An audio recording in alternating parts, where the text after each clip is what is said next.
बेहद powerful alien का UFO मिसाइलें फेंककर पूरे गांव में तांडव मचा रहा था। हर एक सेकंड में कई घर उजड़ रहे थे। लोग उसके डर से गांव छोड़कर भाग रहे थे। ये बात जैसे ही रायमैन को पता चली, रायमैन तुरंत आसमान को चिढ़ते हुए वहां से उड़ के जाने लगता है। दूसरी ओर यूएफओ गांव के ऊपर ही मंडरा रहा था और बहुत गुस्से में था। तभी ऊपर से रायमैन की एंट्री होती है। रायमैन यूएफओ के ऊपर चढ़ नहीं पाता क्योंकि यूएफओ काफी ज्यादा हिल रहा था। फिर जैसे ही यूएफओ की स्पीड कम हुई, वैसे ही रायमैन जोर से उड़कर उसके ऊपर एक मुक्का मारता है और एक ब्लास्ट के साथ नीचे क्रैश हो जाता है। उसमें से एलियन थुंग थुंग निकलता है। रायमैन गरजते हुए बोलता है, तुम एलियनों ने नाक में दम करके रख दिया है और तू बता गांव वालों को क्यों परेशान कर रहा है? अब तू नहीं बचेगा। इतने में थुंग थुंग रो पड़ा और बोलता है, नहीं नहीं, मुझे मत मारो, मैं बताता हूँ, मेरा नाम थुंग थुंग है। मैं वैसे तो चांद पर ही रहता हूँ, पर चांद पर हमारे पास एक घूंट पानी भी नहीं बचा था। मेरे बच्चे ठंग ठंग ने बोला, पापा मुझे बहुत प्यास लग रही है और गला सूख चुका है, मुझे पानी पीना है। और अपने पास जो पानी बचा था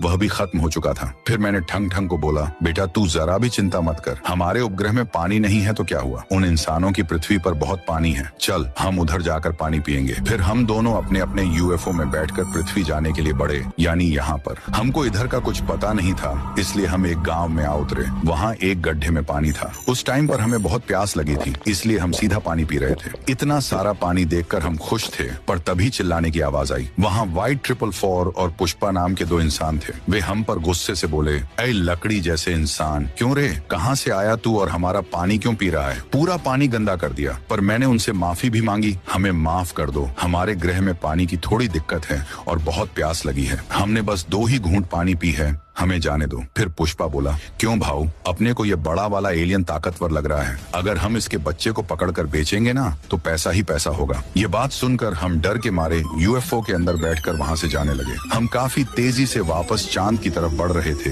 कि व्हाइट 444 ने नीचे पड़ा एक पत्थर उठाकर हमारी ओर फेंका, पर वह पत्थर ठंग ठंग के यूएफओ के मेन पार्ट पर जा लगा। फिर क्या था, उसके बाद दोनों ने ठंग ठंग को बेहोश करने के लिए उसके पेट और सर पर जोर जोर से मुक्के और लातें मारी और उसको पिंजरे में कैद कर लिया। मैं ठंग ठंग के सदमे और पागलपन में इस गांव में तोड़ फोड़ मचा रहा था। तुम मेरी मदद करो ठंग ठंग को छुड़वाने के लिए, बस व्हाइट 444 का ध्यान भटकाओ, बाकी का मैं देख लूंगा। यह प्लान बनाकर रायमैन मकड़ी का जाला फेंक कर वहां से उड़ जाता है। वहां व्हाइट 444 थुंग थुंग के बेटे ठंग ठंग को पिंजरे में बंद करके खुश हो रहा था कि तभी रायमैन उसके पीछे ही उतरता है और प्लान के अनुसार सीटी बजाता है। जैसे ही व्हाइट 444 का ध्यान रायमैन की तरफ गया, वैसे ही थुंग थुंग ने पीछे से 2 तलवारें लेकर उसकी चीर फाड़ कर दी। व्हाइट 444 के 26 टुकड़े हो जाते हैं। ठंग ठंग ने खुशी से तोत लाते हुए कहा, ताई भैया आपका बहुत बहुत शुक्रिया,